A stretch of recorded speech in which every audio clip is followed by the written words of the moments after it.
नमस्कार मैत्रिणींनो, मंजू क्रिएशनमध्ये तुमचे सर्वांचे स्वागत आहे।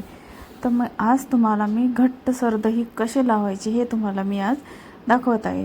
पहिला एक मी व्हिडिओ टाकलेला आहे दह्याचा, आता हा माझा दुसरा व्हिडिओ आहे। या दुसऱ्या पद्धतीने मी तुम्हाला घट्टसर दही बनवून दाखवत आहे। तर चला मैत्रिणींनो, मी आता एक छोटं पातेल्यामध्ये अगदी कोमटसर असं दूध घेतलं आहे। हे उकळून हे अगोदर दूध उकळून घ्यायचं आणि नंतर ते नॉर्मल टेम्परेचरवर बोटाला चटका बसणार नाही इतपत गरम आपल्याला दूध घ्यायचं आहे। आता हे मी दूध पातेल्यामध्ये घेतलेलं आहे। तर चला आपण आता याचं घट्टसर दही अगदी 3 तासामध्ये कसं लावायचं हे मी तुम्हाला दाखवत आहे। आता हे दही अगदी नॉर्मल टेम्परेचरवर झालेलं आहे। तर चला मैत्रिणींनो, आता आपण ते कसे बनवायचे हे मी तुम्हाला आता दाखवत आहे। आता हे दही मी पातेल्यामध्ये लावणार आहे। आता हे दूध मी उकळून थंड करून घेतलेलं आहे। आता यामध्ये मी एक तुरटीचा खडा घेतलेला आहे आणि ही तुरटी आपण 4-5 वेळा या दुधामध्ये फिरवायची। अशा प्रकारे आता ही तुरटी मी 4-5 वेळा दुधात फिरवली आहे। आता तुरटी आपली त्या दुधामध्ये फिरवून झाली की नंतर आपण त्यामध्ये एक चमचा भरून विरजण टाकणार आहोत, म्हणजे दही टाकायचं 1 चमचाभर।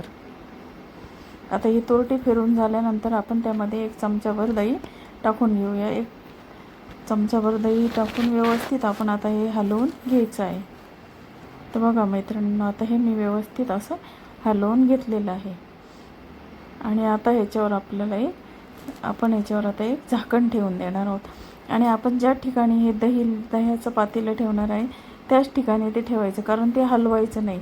पातेला जर आपण हलवलं तर ते दही व्यवस्थित लागत नाही। ज्या ठिकाणी आपल्याला ते ठेवायचं असं गरम ठिकाणी आपल्याला ठेवायचं। आता उन्हाळा असल्यामुळं हे दही कुठेही ठेवलं तरी लागतं, पण थंडीच्या दिवसामध्ये असं उबदार ठिकाणी दही ठेवावं लागतं। तर बघा, आता हे झाकण ठेवून मी पातेलं एका ठिकाणी ठेवून दिलं आहे आणि आता आपण त्याची 4 तास वाट बघू। आता बघा मैत्रिणींनो, 4 तास झाले आहे। 4 तासाने असं घट्टसर दही आपलं लागलं आहे। आणि तुम्ही हेच दही फ्रीजमध्ये जर ठेवून दिलं आत्ता, तर दुसऱ्या दिवशी त्याच्या अगदी वड्या कापल्यासारखं दही तयार होतं। आता हे एकदम घट्टसर दही आपलं 4 तासामध्ये लागलेलं आहे। आता हेच मी फ्रीजमध्ये ठेवून देणार आहे आणि दुसऱ्या दिवशी त्याच्या आपल्याला वड्यासुद्धा कट करता येतात, इतकं घट्ट हे दही लागतं। आपण हेच जर दही मातीच्या भांड्यात लावलं तर अजून सुंदर लागतं। तर बघा मैत्रिणींनो, तुम्हाला ही दह्याची रेसिपी आवडली असेल, माझ्या